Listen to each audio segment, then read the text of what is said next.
Episode में अपन सभी ने देखा था एंडियन कमांडर अर्ल ओटिस से मिलने के लिए आया होता है और कमांडर से काफ़ी तारीफ भी करते हैं और एंडियन उनसे बोलता है क्या मैं गेम खेल सकता हूँ और कमांडर से गेम खेलने की परमिशन दे देते हैं और इस बात से एंडियन काफ़ी खुश भी हो जाता है। सीन चेंज होता है, हम देखते 2 हफ्ते बाद का सीन। सर विलियम और उनके कुछ साथी वैनगार्ड्स पास ही में सर्विलेंस के लिए निकले होते हैं और लॉरेंस उन लोगों को बोल रहा होता है अपना ध्यान रखना, हो सकता है कि एनिमीज ने आसपास में कोई ट्रैप बिछाया हो। और सारे वैनगार्ड वो ठीक है सर, हम आपकी बात का ध्यान रखेंगे। और हम जैसे विलियम को सोच रहे होते हैं कुछ दिनों पहले कोई भी यंग मास्टर की बात नहीं माना करता था, लेकिन अब चीजें काफी ज्यादा चेंज हो चुकी हैं। और जैसे वो थोड़ा सा आगे निकलते हैं उन्हें काफी सारे वैनगार्ड घेर लेते हैं और वो लोग बोलते थे ट्रैप निकला। और विलियम सभी लोगों से बोल रहे होते हैं हम लोग कैसे भी यहाँ से निकलना होगा।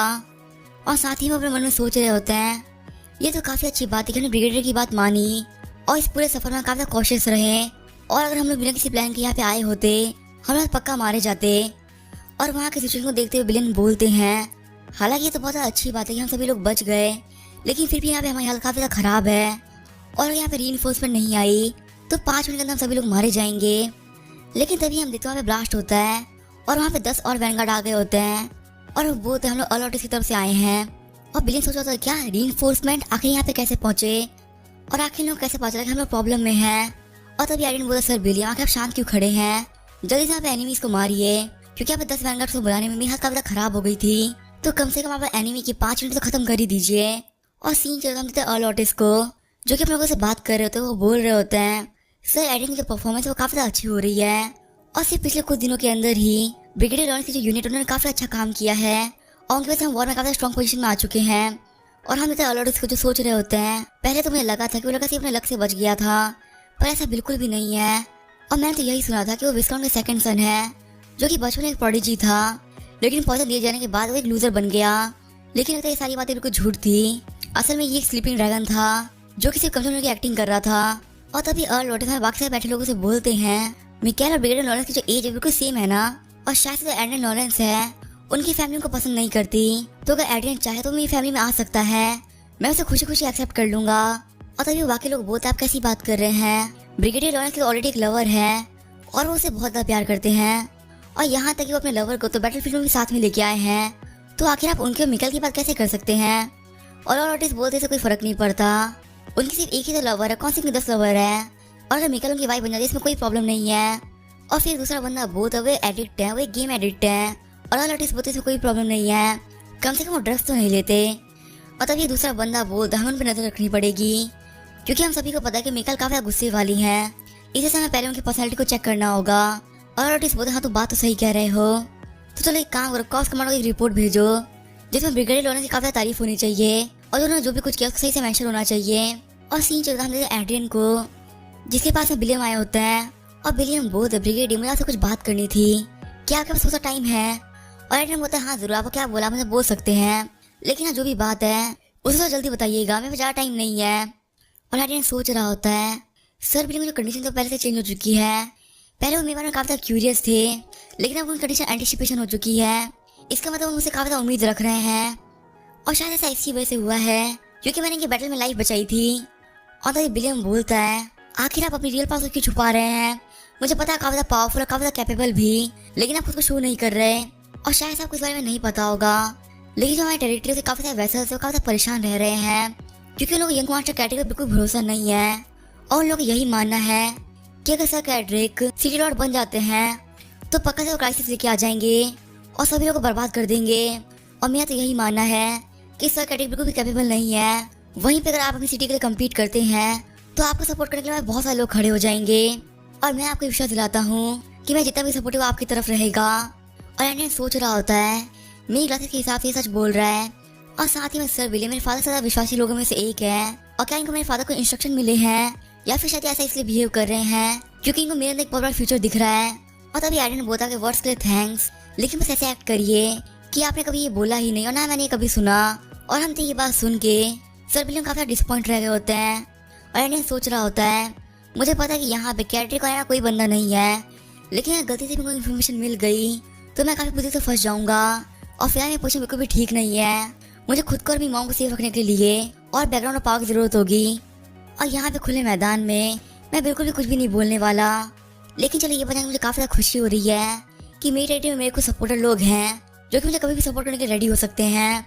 और फिर सीन चल होता है, नेक्स्ट का सीन दिखाया जाता है और आज के दिन एडेन को प्राइज दिया जाने वाला होता है और वहाँ पे सभी लोग बोल रहे होते हैं सर एडेन हमारे वॉर के हीरो हैं, उन्होंने हमारे काफी सारे लोगों को बचाया है। और तभी यहाँ पे अनाउंस किया जाता है 23rd king of Reinhardt van Reinhardt यहाँ पे आने वाले हैं। और सीन चाहिए होता है मैजिक का सीन और वहाँ पे कैटरी काफी गुस्सा हो रहा होता है और वो बोलते ये सब कुछ मेरा था और ये सारा फेम और नेम मुझे मिलने वाला था, लेकिन ये सब उस कमीने एडेन को मिल रहा है। और आखिर फादर आजकल क्या कर रहे हैं मॉम? और एना बोलती तुम्हारे फादर आजकल उस एडेन की मॉम से ज़्यादा रह रहे हैं और शायद से वैसा इसी वजह से कर रहे हैं क्योंकि उनको एडेन ने ऐसा करने के लिए कहा होगा। और तभी कैटरिक बोलता है मॉम आखिर आप कुछ कर क्यों नहीं रही हैं, आपको कुछ करना चाहिए ना। और तभी एना बोलती मैं क्या करूँ, क्या मैं सिल्विया को पॉइजन दे दूँ? और लगता है वो तब तक कुछ भी नहीं कर पाएंगे जब तक वो कभी ना बैटलफील्ड से वापस नहीं आ जाता। और क्या ड्रेक तुम मेरे को भी टेंशन मत लो, जब तक तुम्हारी मॉम जिंदा है तुम्हारे अलावा यहाँ पे कोई भी किंग नहीं बनने वाला। और कैटरिक सोचा था हाँ मॉम सही बोल रही हैं क्योंकि ऐसा ही होने वाला है। मेरे जो ग्रैंडफादर हैं उनके काफी अच्छे इन्फ्लुएंस की वजह से इस काम का ज्यादातर हिस्सा मेरी मदर के इन्फ्लुएंस में है और मेरे फादर सिर्फ एक प्रॉक्सी हैं जो कि फेस में सारे काम करते हैं, असल में सारे काम मेरी मॉम करवाती हैं। लेकिन जैसे कुछ अच्छे से चल रहा था और ये अकाउंट फ्यूचर में मेरा ही होने वाला था तो आखिर मुझे इस कंपनी से कंपेयर क्यों किया गया और मैं इतना घटिया क्यों फील कराया गया। और इसी वजह से मुझे इस कंपनी एड्रियन से काफी नफरत है और मैं उसे कभी भी खुश नहीं देख सकता। और सीन चलता हम देते हैं एड्रियन को और हम देते हैं वॉर को स्टार्ट हुए 48 डेज हो गए होते हैं और एड्रियन वहाँ पे सारे वैनगार्ड्स के लिए ड्रिंक लेके आया होता है और वो उन सभी को ड्रिंक सर्व करता है और वो सारे वैनगार्ड बोल रहे होते हैं ड्रिंक काफी काम की है, पता नहीं कि उसको पीने के बाद काफी रिफ्रेश फील होता है और वॉर करने के एक अलग ही पावर आ जाती है। और ये सही बात लॉरेंस बोल रहा होता है ये तो होना ही था ना क्योंकि मैंने इस ड्रिंक के अंदर एलेक्सी की एक बूंद मिलाई है और देखा है तो वो तो एक वेस्ट है, लेकिन इस वॉर को अच्छे से एंड करने के लिए और जल्दी से एंड करने के लिए मुझे ये करना ही पड़ा। और तभी हम देखते हैं के पास एक बंदा आता है और बोलता है हमारे कमांडर आपको ढूंढ रहे थे, प्लीज उनके पास चलिए। और हम देख कार में बैठे हुए एंडियन बोल रहा होता है आजकल मुझे कमांडर अर्ल ऑटिस बहुत ज्यादा बार बुला रहे हैं और दिन में कम से कम एक ना एक बार मैं उनके पास चला ही जाता हूँ। और तभी हरन बोलते तो काफी अच्छी बात है ना। और वही एडियन सोचते तो काफी बोरिंग रहता है एक नोबल की तरह बिहेव करना और वैसे ही रहना। और जब एडियन अर्ल ऑटिस के घर में पहुंचता है वो देखता है वहाँ पे बाकी सारे यूनिट कमांडर भी आ रखे होते हैं और उससे यहाँ पे क्या होने वाला है जो कि यहाँ पे सारे यूनिट कमांडर भी आ रखे हैं। और तभी हम देखते हैं यहाँ पे अर्ल ऑटिस आते हैं और बोलते हैं आप सभी लोगों को मैं वेलकम करता हूँ और मैंने यहाँ पे आप सभी को एक बहुत अच्छी न्यूज़ में बुलाया है, जल्दी से ये वॉर है वो खत्म होने वाली है। और फिर वो बताता है कि दोनों कंट्रीज जो फॉरेन मिनिस्टर्स हैं वो आपस में बातचीत कर रहे हैं और नेगोशिएशन के साथ में वॉर खत्म होगी। और क्योंकि इस वॉर में हमारे टैक्टिक्स काफी अच्छे रहे और क्रॉसन पाई का बहुत लॉस भी हो चुका है तो वो लोग इस वॉर से पीछे हट रहे हैं। और जैसे उन लोगों की नेगोशिएशन खत्म हो जाती है ये वॉर भी उसी दिन खत्म हो जाएगी। और ये बस वहाँ पे सभी लोग काफी खुश रहते हैं और बोलते तो काफी अच्छी बात है। और सच में पता नहीं क्यों ये इंपीरियल फाइट ही क्यों करते हैं। और तभी दूसरा बंदा बोल सिर्फ इसी वजह से ताकि उन्हें ज्यादा पावर्स मिल सके। और सीन चेंज होता है, हम देखते हैं एंडन को जो अपने घर पे वापस आ गया होता है और उसने ये सारी बात विलियम को बताई होती है। और विलियम बोलते तो काफी अच्छी बात है कि वॉर खत्म होने वाली है क्योंकि अगर ये वॉर ज्यादा लंबी चलती तो ये दोनों ही एम्पायर्स के लिए काफी प्रॉब्लम करती। और फिर ऐसा भी हो सकता था कि बहुत सारे वैनगार्ड सोल्जर और नाइट्स मारे जाते और दोनों ही एम्पायर पूरी से प्रभावित हो जाते। लेकिन चलो तो काफी अच्छी बात है कि ये सब होने से पहले खत्म हो गया। और तभी एंडन विलियम को बोलता है अभी आपको रेस्ट करना चाहिए था, आखिर आप मेरे पास में क्या कर रहे हैं। और फिर वो विलियम को कुकी देते हुए बोलता है प्लीज इसे खाइए। और विलियम बोलते सच में आप काफी अच्छे नोबल हैं और आप बिल्कुल भी किसी नोबल की तरह नहीं है, आप अपने लोगों के बारे में बहुत ज्यादा सोचते हैं, वही बाकी नोबल्स को हम लोगों से फर्क भी नहीं पड़ता। और एंडन सोच रहा होता है मैं नोबल से तो अलग होऊंगा ही ना क्योंकि मेरी पास्ट लाइफ के अंदर मैं भी एक सोल्जर ही हुआ करता था और बाकी सब लोग की तरह मैंने भी कॉमन लाइफ जी है। और विलियम बोलता भले आप काफी ज्यादा कॉमन दिखते हैं लेकिन साथ ही साथ आप नोबल की डिग्निटी भी रखते हैं और आपको देख के एक नोबल वाली फीलिंग भी आती है। और एंडन बोलता नहीं आप काफी गलत बोल रहे हैं। और तब विलियम बोलता है जब वॉर के बीच आपको इंस्ट्रक्शन दे रहे थे तब क्या आप ब्लैक टी नहीं पी रहे थे, और जब बाकी सभी लोग वॉर में काफी डर जाते हैं तो आप बिल्कुल भी नहीं डरते, तो आखिर सब चीजों का मतलब क्या है। ये सब एक ट्रू नोबल होने की निशानी है। और यहाँ तक हमारे अंडर में जितने भी सोल्जर्स हैं वो सभी यहाँ पे काफी भरोसा करते हैं। और एंडन सोच रहा होता हमें समझ में आया आखिर यहाँ पे क्यों आया है। और तब विलियम अपने घुटनों में बैठते हुए बोलता है सर एंडन प्लीज मेरी बात मान लीजिए और आप प्लीज अगला हेड बनने के लिए कम्पीट कीजिए और आप बिल्कुल भी टेंशन मत लीजिए। यहाँ पे आसपास जितने भी नाइट खड़े जुगाड़ कर रहे हैं वो सभी मेरे बंदे हैं। और यहाँ तक यहाँ पे आसपास में जितने भी इंस्ट्रूमेंट्स हैं मैंने उन्हें भी काफी अच्छे से चेक कर लिया है। यहाँ पे किसी भी तरीके से यंग मास्टर कैड्रेक या लेडी एना तक न्यूज नहीं पहुँचने वाली, तो प्लीज आपके मन में जो भी है वो क्लियरली बोल दीजिए। और तभी एंडन वहाँ पे आसपास की चीजों को अपने ग्लास से चेक करने लगता है और वो बोलता है हाँ ये तो बिल्कुल सही बोल रहा है। और विलियम बोलता है मैं गिलबर्ट विलियम अपनी पूरी लॉयल्टी के साथ में यंग मास्टर एडन को सर्व करना चाहूंगा। और तभी एडन बोलता है कि बाहर भी ऐसे लोग हैं जो कि आप ये सोच रखते हैं। और विलियम बोलता है ऐसे बहुत सारे लोग हैं जो कि आपको अपना लॉर्ड बनाना चाहते हैं। और एडन बोलता चलो फिर ठीक है मैं तो लॉयल्टी का एक्सेप्ट करता हूँ, लेकिन एक बात याद रखना जब तक मैं ना हो तुम को भी ये चीज शो नहीं करोगे कि तुम मुझसे लॉयल हो। और ऐसा मैं सिर्फ इसी वजह से कर रहा हूँ क्योंकि मेरे पास कुछ अपने प्लान्स है। और विलियम बोला ठीक है मेरे लॉर्ड, मैं क्या अच्छे से समझ चुका हूँ। और तभी एडन पूछता है तकरीबन कितने लोग जो मुझे फॉलो करना चाहते हैं। और विलियम बोलता है 5 वैनगार्ड, 30 नाइट्स और 800 सोल्जर्स, ये सभी लोग आपको फॉलो करना चाहते हैं। और एडन सोचा था ये नंबर तो काफी ज्यादा अच्छा है। और फिर एडन बोलता चलो ठीक है अब मैं ऐसे जा रहा हूँ। और तभी विलियम बोलता हाँ एक और चीज मैं आपको बतानी थी कि आप हमारी टीम के अंदर सर पैसे तो लेना चाहते हैं, मेरे हिसाब से काफी अच्छा आइडिया रहेगा अगर हम उनको रिक्रूट कर लेते हैं तो। और फिर हमें सर पैसे के बारे में बताया जाता है वो लॉरेंस फैमिली के वाइस कमांडर थे और अभी वो सिर्फ नाइट कमांडर रैंक पर ही थे, लेकिन फिर वो किसी भी और एक्सपर्ट से फाइट कर सकते थे। लेकिन उन्होंने हमारी फैमिली छोड़ दी और उसका सिर्फ एक ही रीजन था, वो थी हमारी फैमिली की पॉलिटिक्स। उन्हें हमारी फैमिली की पॉलिटिक्स बिल्कुल ही पसंद नहीं आई। और अगर सर पैसे वापस आए तो काफी अच्छी बात होगी क्योंकि वो एक बहुत ज्यादा स्ट्रॉन्ग और पॉपुलर नाइट है। और अगर वो मेरी तरफ आ जाते हैं तो मेरी पावर काफी ज्यादा बढ़ सकती है और शायद से मेरी पावर इतनी बढ़ जाए कि मैं एनआर कैटेगरी के खिलाफ जा पाऊँ। और सर पैसे को रिक्रूट करना बिल्कुल ही बुरा आइडिया नहीं है। और फिर विलियम से बोलता है मैं सर पैसे से मिलना चाहूँगा और हाँ मेरी जो उनसे मीटिंग है वो सीक्रेट होनी चाहिए और उसके बारे में किसी को पता नहीं लगना चाहिए। और विलियम बोलता है माय लॉर्ड मैं जल्द से जल्द आपकी मीटिंग अरेंज कराता हूँ। और हम देखते हैं एडन जो वहाँ से बाहर निकल गया होता है और वो हमें टॉप प्रायोरिटी यही है कि मुझे अपने लिए पावर इकट्ठा करनी है, लेकिन मेरी आउटर पावर ज़्यादा ज़रूरी है, मेरी फिजिकल और अपनी पावर। और ये बोलकर गेम में एंटर कर जाता है। और हमने थोड़ी देर बाद का सीन 7 सर्कल पे पहुंचने से पहले ही जो उसका ओपोनेंट होता है वो उसको मार देता है। और फिर हमें थोड़ी देर पहले का सीन दिखाया जाता है जब फेट क्रश के सीजन में पहुंचा होता है तो उसकी फाइट डेथ नाइट पास्कल से जो कि बहुत ज़्यादा स्ट्रांग होता है और वो डेथ नाइट इन तीनों को ही मार देता है। और मरते हुए एंटन बोल रहा होता है ये तो बहुत ज़्यादा स्ट्रांग है कि बिल्कुल किसी और मास्टर की तरह है और इसकी बॉडी बहुत मज़े पावरफुल भी है, आखिर में इसे कैसे हराऊं। और फिर डेथ नाइट उसे मार देता है। और फिर हम देखते हैं एंटन पास के एक विलेज में रिजल्ट होता है और वो अपने मन में सोच रहा होता है बहुत ज़्यादा पेन हो रहा है, भले से ये गेम है लेकिन इसके अंदर सब कुछ बहुत ज़्यादा रियल बनाया गया है और इसी वजह से जो ये पेन है ये भी काफ़ी ज़्यादा रियल हो रहा है और मैं यहाँ पे कुछ कर भी नहीं सकता क्योंकि यहाँ पे आसपास से बहुत सारे लोग हैं। और अभी तक हर एक लेवल को क्लियर करना काफ़ी ज़्यादा आसान रहा था, लेकिन ये लेवल काफ़ी ज़्यादा मुश्किल है। और फिर हम देखते हैं वो रिवाइवल स्कोर को यूज़ करते हुए आरसी को रिवाइव कर देता है और आरसी आते ही बोलते मुझे माफ़ कर दिए मास्टर। और फिर आरसी से पूछता है तुम्हें पेन हो रहा है क्या? और आरसी अब बोलती है मुझे पेन हो रहा है। और ये बस उनके सोचने लगता है मुझे हमेशा से काफ़ी ज़्यादा शर्म आती थी कि मैं आरसी छोटी सी बॉडी के पीछे छुपता हूँ और अब इसे मेरी वजह से पेन भी हो रहा है, मुझे अपने फाइटिंग को बदलना होगा। और डेथ नाइट पास्कल से फाइट करने के बाद मुझे ये तो पता चल चुका है कि हमारी जो फाइटिंग स्टाइल वो काफ़ी ज़्यादा बेकार है और हमारी फाइटिंग स्टाइल काफ़ी सारी लिमिट्स हैं। फिलहाल जो आरसी है वो किसी भी एनिमी के अटैक को रोकती है, मैं पीछे से अटैक करता हूँ और वहीं क्रावी दूसरी साइड से अटैक करता है। और अभी तो ये टेक्निक सिर्फ इसलिए काम कर रही थी क्योंकि हम सभी के पास काफ़ी अच्छे वेपन्स हैं। और अभी जो सबसे बड़ी प्रॉब्लम है वो ये है कि मैं स्पेल्स कास्ट करने में काफ़ी ज़्यादा टाइम लगा रहा हूँ। और फिलहाल हमारे पास 3 चीज़ें जो हम कर सकते हैं। सबसे पहला ये है कि मुझे लो लेवल मैजिक कास्ट करने हैं जिससे कि मैं जल्दी अटैक कर पाऊँ। और दूसरा तरीका ये है कि मुझे क्रावी को एक रियल फाइटर के तौर पे यूज़ करना होगा। और तीसरा तरीका ये है कि आज से सिर्फ सील्ड ही नहीं अब से स्वॉर्ड भी यूज़ करनी होगी।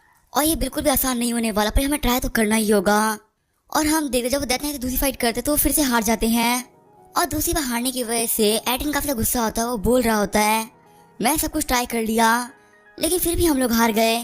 और एडन बताता है जब उसने फाइट करना क्रावी को यूज़ किया कि वो डेथ नाइट से डायरेक्टली फाइट कर लेगा, लेकिन क्रावी से फाइट स्टार्ट होने के सिर्फ 1 मिनट में मारा गया और फिर अगले 3 मिनट के अंदर मैं भी मारा गया और सबसे देर तक 8 से टिक पाई जो कि थे 4 मिनट। और लगता है क्रावी को बचाने के लिए मुझे एक शील्ड यूज़ करनी चाहिए, लेकिन जब वो ये टेक्निक यूज़ करता है तो भी वो लोग हार जाते हैं। और एडन बोल रहा होता है ये इतना ही बुरा नहीं था, हम उसे काफ़ी देर तक फाइट कर पाए। और ऐसे ही करके वो डेथ नाइट 5 बार फाइट करने आते हैं और डेथ नाइट बोलता है फिर से बेवकूफ़ से फाइट कर रहा हूँ, आखिरकार तुम लोग कब तक फाइट करने वाले हो, अब तुम लोग हार भी मान लो। और हम देखते हैं उन लोगों की फाइट फिर से शुरू आती है। हम देखते हैं आरसी डेथ नाइट के अटैक को रोक रही होती है और वहीं जो एंडन होता है वो हवा में डेथ नाइट के ऊपर अटैक कर रहा होता है, लेकिन तभी हम देखते क्रावी थक जाता है और वो उसे ज़मीन पर उतार देता है। और हम देख रहे थे उसे फिर से मार देता है। और ऐसे करके तो लोग बहुत सी फाइट्स करते हैं और हम लोग देखते हैं 9th फाइट का सीन। और इस बार एड्रियन आरसी के पीछे नहीं छुपा होता और डेथ हैंड बोलते तो काफी अमेजिंग बात है, तुम इस बार लड़की के पीछे नहीं छुप रहे और आगे से खुद से अटैक कर रहे हो। और वही एड्रियन सोच रहा होता है इस बार हमने डेथ नाइट को काफी डैमेज दिया है और लगता है कि ये तरीका काफी ज्यादा काम कर रहा है। और इस पर जो हमारी फाइट थी वो काफी लंबी चली और अगली बार हम और अच्छे से ट्राई करेंगे। और हम देखते जब उनकी 10th फाइट होती है तो एड्रियन बिल्कुल आगे से चार्ज करता है और वो आगे बढ़े काफी से अटैक भी करता है, उसका अटैक को डॉज भी कर रहा होता है। और इस फाइट के अंदर हारने का पता चलता है कि एक विजार्ड भी आगे बढ़ के फाइट कर सकता है और वो बिना आरसी के भी किसी फाइट कर सकता है। और हम देखते हैं जब पास का डैमेज होता है वो होता है 84%। और इस तरह फाइट 1 घंटे लंबी चली, लेकिन तभी हम देखते हैं एंडियन गेम से बाहर आ जाता है और एंडियन बोलता है लगता है मैंने खुद ज्यादा देर गेम खेल लिया। और जब एंडियन अपने आसपास की चीजें देखता है वो बोलता है आखिरी चीजें इतनी स्लो कैसे मूव कर रही हैं। और तभी आरसी आप बोलते हैं आप गेम के अंदर बहुत बार मर चुके हैं और शायद इसी वजह से जब आपकी स्पीड काफी तेज हो गई है तो आपको दुनिया धीरे दिख रही है। और एंडियन बोलता है कि तुम्हारे अंदर भी कोई चेंज आया है और आरसी आप बोलती है हाँ मेरे अंदर भी काफी सारे चेंजेस आ गए हैं, मैं खुद को पहले से काफी स्ट्रॉन्ग फील कर पा रही हूँ। और आरसी को देखते हुए एंडियन सोच रहा होता है जैसे जैसे वक्त गुजर रहा है आरसी एक ह्यूमन सी लगती जा रही है और अभी बिल्कुल भी किसी एंड्रॉइड की तरह बात नहीं करती। और तभी आरसी आप बोलती क्या कोई ऑर्डर्स हैं और एंडियन बोलता नहीं कुछ भी नहीं। और एंडियन बोलता मैं सोने के लिए जा रहा हूँ और जब मैं उठ जाऊँ तो फिर से हम लोग डेथ नाइट से फाइट करेंगे।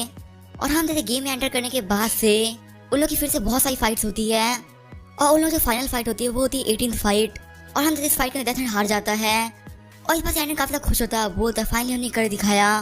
और उसका फेट क्वेस्ट होता है उसका लेवल 7 कंप्लीट हो जाता है और हम देखते हुए मैजिक टावर के 8th फ्लोर पे आ गया होता है। और एंडियन बोलते तो बाकी सारे फ्लोर से काफी ज्यादा बड़ा है और इस गेम के ग्राफिक्स सच में काफी ज्यादा अच्छे हैं, ये जगह ज्यादा सुंदर लग रही है।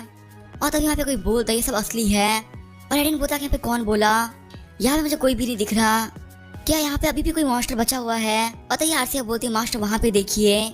और जब एंडियन आसमान में देखता है वो देखता है वहाँ पे एक फेरी होती है जो कि ग्रैंड से दिख रही होती है। और एंडियन बोलता है क्या ये कोई नया सपोर्टर है। और तभी वो फेरी बोलती है मेरा नाम है चेस्टर और वो दिखने में काफी लुक से दिखती है। और चेस्टर बोलता है मैं इस जगह का मैनेजर हूँ और मैं ल्यूकस की इन्फॉर्मेशन से बनाया गया है और मेरे पास आँख में ल्यूकस की सारी मेमोरीज भी हैं। और एंडियन सोचा तो आखिर यहाँ पे क्या कर रहे हैं। और तभी चेस्टर बोलता नर्वस मत हो बच्चे। और एंडियन बोलता आपको बात करते हुए देख के लग रहा है कि आप कोई आर्टिफिशियल इंटेलिजेंस है। और चेस्टर बोलता हाँ तुम सही बोल रहे हो, मैं किसी की भी सोल नहीं हूँ, मैं एक प्रोग्राम जिसे ल्यूकस ने बनाया है। और एंडियन बोलता है आपके कहने का मतलब जो ल्यूकस थे वो अपनी ओल्ड बॉडी से नहीं लड़ पाए और बूढ़े होने के से वो भी मर गए और उन्होंने इस वर्ल्ड के अंदर आपको छोड़ दिया अपनी मेमोरी के साथ में। क्या इसका मतलब ये नहीं कि वो एक इटर्नल लाइफ जी रहे हैं। और चेस्टर बोलता है हाँ तुम्हें बात बोल सकते हो, लेकिन देखा है तो मैं जिंदा नहीं हूँ क्योंकि मेरे पास ये उसकी मेमोरीज है, मैं असली का लूकस नहीं हूँ। और अगर लूकस चाहता तो वो आज से एक एंड्रॉइड बनाता और उसके अंदर अपनी मेमोरीज को डाल देता कि वो एक इंटरनल लाइफ जी सके, लेकिन उसको बिल्कुल भी लंबी लाइफ नहीं जीनी थी, वो अपनी लाइफ से काफी ज्यादा खुश था। और एंडियन सोच रहे थे तो काफी ज्यादा अच्छी बात है, मुझे तो लगा था कि लूकस का फाइनल गोल है मेरी बॉडी को टेक ओवर करना, लेकिन चलो ऐसा तो कुछ भी नहीं है। और फिर एंडियन बोलता आखिर हम यहाँ पे क्या कर रहे हैं। और चेस्टर बोलता तुम्हारी लास्ट फाइट के अंदर तुम्हें बहुत डिफिकल्टी झेलनी पड़ी और वो लेवल बहुत हार्ड भी था, इसी वजह से मैं तुम्हें कुछ पावर्स देने के लिए आया हूँ। और हम देखते उसकी जो पावर होती है वो ये होती है कि वो 5 बार एडमिनिस्ट्रेटर की पावर को यूज कर सकता है और अपनी मर्जी से यहाँ पे कुछ भी करवा सकता है। और चेस्टर एंडियन को बताता है कि ये लूकस का फेट था, उसमें लूकस ने सारी पावर्स के साथ ही अपनी सारी अथॉरिटीज भी दे दी है और जब तुम लेवल अप कर जाओगे तुम इन सारी अथॉरिटीज का पावर भी यूज कर पाओगे।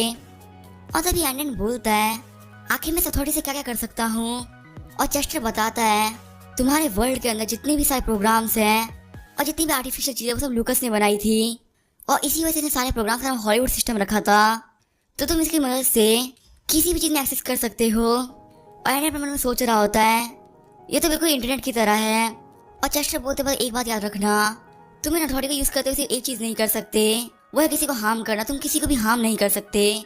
और एंडियन बोलता है क्या मैं इसका यूज करते हुए जो मेरी वेल्थ उसे बढ़ा सकता हूँ। और चेस्टर बोलते हैं हाँ इसमें कोई प्रॉब्लम नहीं है, हमारे ऊपर स्टॉक मार्केट से लेके ऑनलाइन करेंसी तक सबकी रिपोर्ट्स हैं और यहाँ तक हमें ये भी पता कौन सी वैल्यू बढ़ने वाली है, तो तुम बिल्कुल भी टेंशन मत लो, तुम्हारा पैसा काफी जल्दी बढ़ जाएगा। और एंडियन बोलते हैं चीटिंग नहीं होगी और अगर किसी को इस बारे में पता चल गया तो। और चेस्टर बोलते तुम टेंशन मत लो, इस सिस्टम को बनाने वाला ही मैं हूँ, तो आखिर मुझे कौन पकड़ सकता है। और एंडियन बोलते अगर ऐसी बात है तो मैं अपनी एडमिनिस्ट्रेशन की पावर को यूज़ करना चाहूँगा। और चेस्टर बोलता ठीक है, तुम्हारे जो फिलहाल के लूट्स हैं उनकी वैल्यू है 12.65 ट्रिलियन लूट्स, और जो तुम्हारे 8th फ्लोर के रिवॉर्ड है मैं उसको मिला देता हूँ।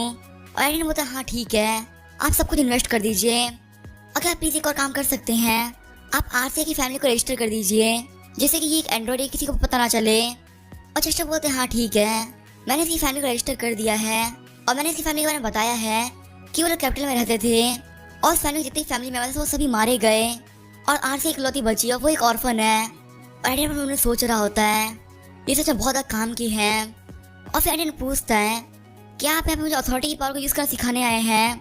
और चेस्टर बोलते हैं हाँ तुम ठीक बोल रहे हो। और एडिन बोलता है आखिर जो आर्क ड्यूक है वो मेरी इतनी हेल्प क्यों कर रहे हैं? और चेस्टर बोलते तो आर्क में से उन्होंने एक बहुत गंदी लाइफ जी थी, और वो बिल्कुल भी नहीं चाहते कि कोई और उनकी जैसी लाइफ जिए, इसलिए तो तुम्हारी हेल्प कर रहे हैं।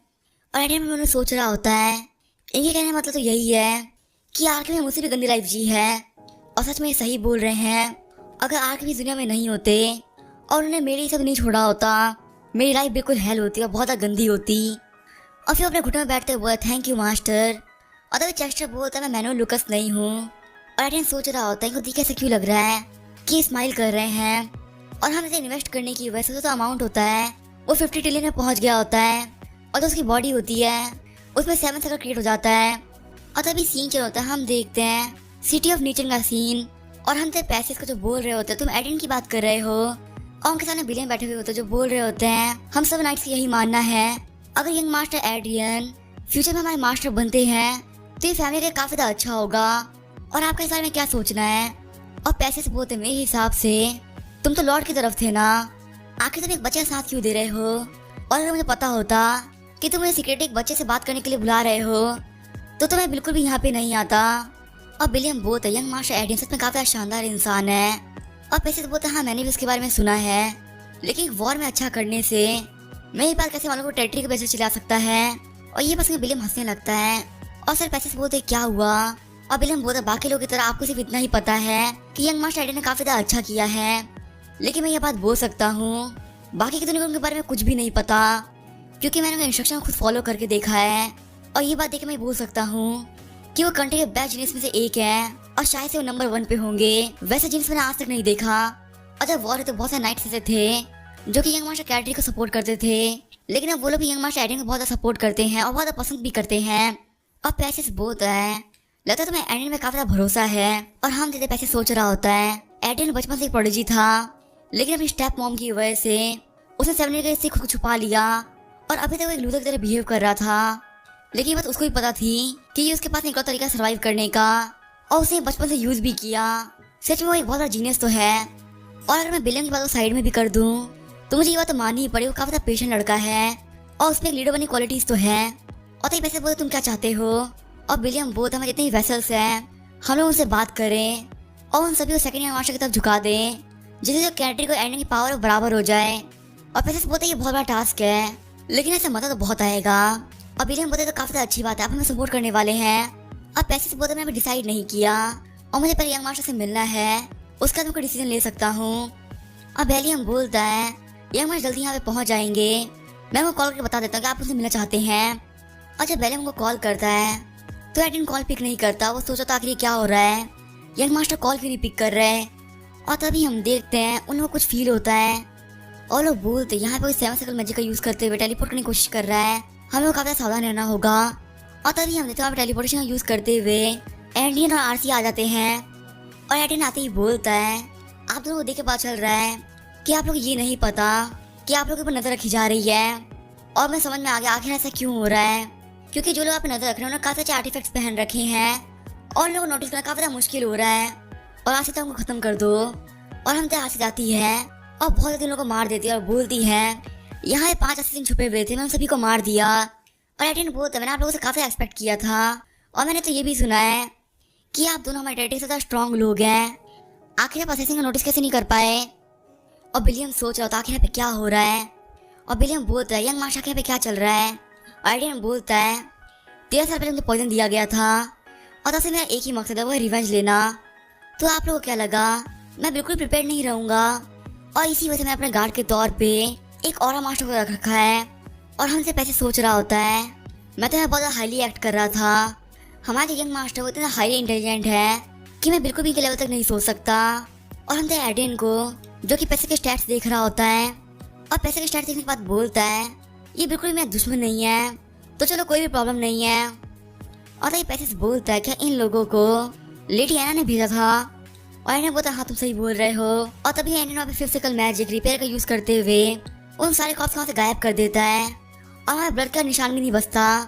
और ये चीज देख के विलियम और प्रेसी सोच रहे होते हैं आखिर ये कैसे हो सकता है, यहाँ ब्लड का एक निशान तक नहीं बचा। और तभी एडन बोलता है ज्यादा मत सोचिए, चलिए हम लोग कहीं और चलते हैं। और ये बोल के वो टेलीपोर्टेशन मैजिक का यूज कर लेता है। और एडन बता रहा होता है और कोई भी हमारे किंगडम में सबसे ग्रेटेस्ट मेज के बारे में बोलेगा तो सभी लोग सिर्फ एक ही नाम लेंगे, वो थे आर्कमेज ल्यूकस। लेकिन अगर कोई सबसे ग्रेटेस्ट टीचर की बात करता है तो वो ल्यूकस नहीं थे, वो थे ड्यूक काइन रिवरडेल, जो कि एक बहुत बड़े विजर्ड भी हैं और साथ ही एक बहुत बड़े टीचर भी। उन्होंने 7 से 7 से मैजिशियन को ट्रेन किया है और जो उनकी पावर्स थी वो भी अनबिलीवेबल मानी जाती हैं। और वो थे मेरे टीचर। ये बस उनके पैसे से बोलता है क्या ड्यूक रिवरडेल आपके टीचर थे? लेकिन ड्यूक रिवरडेल तो, और आइडन बोलता हाँ मुझे पता है वो 1 साल पहले ही मर गए थे, लेकिन सिर्फ ड्यूक की वजह से ही मैं बिना किसी प्रॉब्लम के मैजिक सीख पाया और यहाँ तक कि एना को कुछ भी पता नहीं चला। और तो ये पैसे से बोलता है आप दिन भर तो गेम खेला करते थे, आखिर आपने ट्रेनिंग करी कब? और कहीं ऐसा तो नहीं? और तभी एडन बोलता है हाँ तुम सही सोच रहे हो, इकलौती ऐसी जगह जहाँ पे एना मैं ध्यान नहीं रख सकती वो है वर्चुअल वर्ल्ड। मैंने सब पूरी ट्रेनिंग वर्चुअल वर्ल्ड में ली है। और एडन अपने मन में सोच रहा होता मैं झूठ बोल रहा हूँ, मैं कभी भी ड्यूक रिवरडेल से मिला तक नहीं हूँ। लेकिन अगर मैं बोलूँगा कि मैंने खुद से सब मैजिक सीखा है तो ये बिल्कुल बिलीव नहीं करने वाले, क्योंकि एक 20 साल का इंसान बिना किसी की हेल्प से साइंस तक नहीं पहुँच सकता। और इन लोगों के सवाल से बचने का बेस्ट तरीका यही है कि मैं ये बोल दूँ कि मैं ड्यूक रिवरडेल का स्टूडेंट हूँ। और पैसे बोलते हैं ड्यूक रिवरडेल एक जीनियस थे और उन्हें काफी अच्छे से मैजिक सिखाना आता था। और एडन बोलता है मैं इसी बात ऐसे ही नहीं बोल रहा, मेरे पास कुछ काफी अच्छे प्रूफ भी है। और वो उन लोगों को कुछ फोटोज दिखाता है और साथ में एक प्लेटिनम बैच भी दिखाता है। और वो बोलते हैं से कुछ भी रियल नहीं है, लेकिन मैंने अपनी अथॉरिटी की पावर को यूज करते हुए चेस्ट से सारे बनवाए हैं, क्योंकि जब ये बात फेमस हो जाएगी कि मैं ड्यूक रिवरडेल ने सिखाया है तो उनके जो डिसाइपल्स पक्का मुझे शक करेंगे। और लोग इस बात विश्वास कराने के लिए कि मैं ड्यूक रिवरडेल का एक सीक्रेट स्टूडेंट था, ये तो कहता बेस्ट था, क्योंकि जो चीज़ मैंने अथॉरिटी की पावर यूज करते हुए बनाया है उसे कोई भी डिटेक्ट नहीं कर सकता। और काश मैं ये बोल सकता कि मैं आर्कमेज ल्यूकस का वारिस हूँ, लेकिन ये बात किसी को पता चल जाती है तो वो मुझे अकेला नहीं छोड़ेगा, क्योंकि आज भी सभी लोगों को आर्कमेज ल्यूकस का फेट चाहिए। और फिर एडन बोलता है आरसी और मैं मिलके एना और कैटी को संभाल लेंगे, तो हम लोग को मैं इन्फ्लुएंस बनाने की बिल्कुल भी जरूरत नहीं है। और ये बस पैसे से बोलता अगर ऐसी बात नहीं है तो आखिर आपने मुझे क्यों बुलाया है? और एडन बोलता मैं ये चाहता हूँ कि आप मेरी तरफ ही रहें और मेरे पास आपके लिए दूसरा काम है, लेकिन उससे पहले मुझे अपना लेफ्ट हैंड दिखाइए। और हम एडन की वॉच में यूपीआई कर देता है, वही पर 20 बिलियन लूट। और पैसे से बोलते हैं मास्टर आखिर ये क्या था? और एडन बोलता है मैं चाहता हूँ कि आप एक ग्रुप क्रिएट करें जो कि सभी लोग की इन्फॉर्मेशन निकाले। और एडन उन्होंने सोच रहा होता है ये एक बहुत ऑनरेबल नाइट है, तो क्या ये एक स्पाई ग्रुप को लीड करना चाहेंगे? और पैसे से बोलते हैं आप सही बोल रहे हैं, हम एक बहुत बड़ा टास्क खेलने वाले हैं, तो हमें ऐसे ग्रुप की जरूरत तो पड़ेगी ही जो कि सब लोगों पे स्पाई कर सके। लेकिन यार मुझे काम करने के लिए एक बहुत ही बड़ा अमाउंट दे दिया है, और क्या आप पक्का से इतना बड़ा अमाउंट देना चाहते हैं? और एडन बोलता मुझे विश्वास करिए मैं काफी अच्छा इन्वेस्टर हूँ, और वैसे ही 20 बिलियन कोई बड़ा अमाउंट नहीं होता, इतना तो मैं काफी आराम से इन्वेस्ट कर सकता हूँ। और पैसे बोलते तो काफी अच्छी बात है। और फिर एडन उठते हुए बोलता है मैं कैटी को रास्ते से हटा दूंगा और फैमिली का अगला लॉर्ड बनूंगा, और मैं एक ऐसी पावर क्रिएट करने वाला हूँ जिसके सामने नेशन में किसी की बोलने की हिम्मत नहीं होगी, तो क्या आप मेरा साथ देंगे? और तभी पैसे बोलते मैं आपसे हमेशा लॉयल रहूंगा। और तभी सीन चलता है एना को, जिसके पास एक बंदा आया था, वो बोल रहा होता है असिस्टेंट गिल्ड जो 5 लोग गए थे उनके बारे में कोई भी इंफॉर्मेशन नहीं है, और असिस्टेंट गिल्ड वालों ने ये बात बोली है कि वो लोग अपना काम पूरा करके रहेंगे। और ये बस एना के हाथ में जो ग्लास होता है वो उस बंदे पे फेंक देती है और बोलती है कि विलियम और पैसेस कहाँ पर है। और वो बंदा विलियम अपनी यूनिट में वापस पहुंच गया, और पैसे के बारे में कुछ पता नहीं है। और हमसे एना को जो सोच रही होती है कि वो दोनों कुछ प्लान कर रहे हैं, तो वो दोनों ही काफी पावरफुल इंसान है और अपने इन्फ्लुएंस की मदद से वो मेरे काफी बड़ी प्रॉब्लम कर सकते हैं। और अभी मैं डायरेक्टली कोई एक्शन ले भी नहीं सकती, क्योंकि मैंने काउंट रनर्स को प्रॉमिस कर रखा है, और प्लस वो मेरी सारी हरकत पर ध्यान भी देंगे और वो गुस्सा होना मैं भी संभाल नहीं पाऊंगी। और आखिर अब मैं क्या करूं? और मैंने कैटी से प्रॉमिस किया है कि जो अगला लॉर्ड है वो वही बनेगा, तो मैं तो कॉम्पिटिटर को ऐसे छोड़ नहीं सकती। और तभी एना बोलती है हमें एडन को मार देना चाहिए। और उसके बाद जो बंदा होता है वो बोल रहा था मैडम आप क्या बोल रही हैं। और एना बोलती है मैं क्या बोल रही, तो सबसे आसान तरीका है। और तभी वो बंदा बोलने लगता है अगर हम ऐसा करते हैं तो काउंटर्स खाता चिढ़ जाएंगे। और तभी एना बोलते तुम मेरे लिए कितने साल से काम कर रहे हो। और वो बंदा बोलता इस साल को लेकर 30 साल हो गए। और एना बोलते तुम्हें पक्का से बात पता होगी कि मुझे किसी की भी सुननी पसंद नहीं है। और ये बोल के वो सब पे वाइन आने लगती है और वो तुम्हारी हिम्मत की तुम्हें लेक्चर देने की, क्या तुम भूल के तुम मेरे नौकर हो। और वो बंदा बोल रहा था प्लीज मुझे माफ कर दीजिए। एना बोल तुम्हें क्या लगता तुम मुझसे ज्यादा स्मार्ट हो। और वो बंदा बोलता प्लीज मुझे माफ कर दीजिए, आप जो भी मुझे बोलेंगे मैं वो करने के लिए रेडी हूँ। और एना बोल चलो ठीक है, अगर तुम्हें अपनी रॉयल्टी प्रूव करनी है तो तुम्हें एंटी को मारने के एग्जाम अपने ऊपर लेना होगा और सभी को ये बोलना कि ये सब तुमने किया है। और वो बंदा बोल चलो ठीक है, अपनी रॉयल्टी को प्रूव करने के लिए मैं ये भी करूंगा, लेकिन प्लीज मेरी फैमिली का ख्याल रख लीजिएगा। और यहीं पर अपनी वीडियो को एंड करेंगे।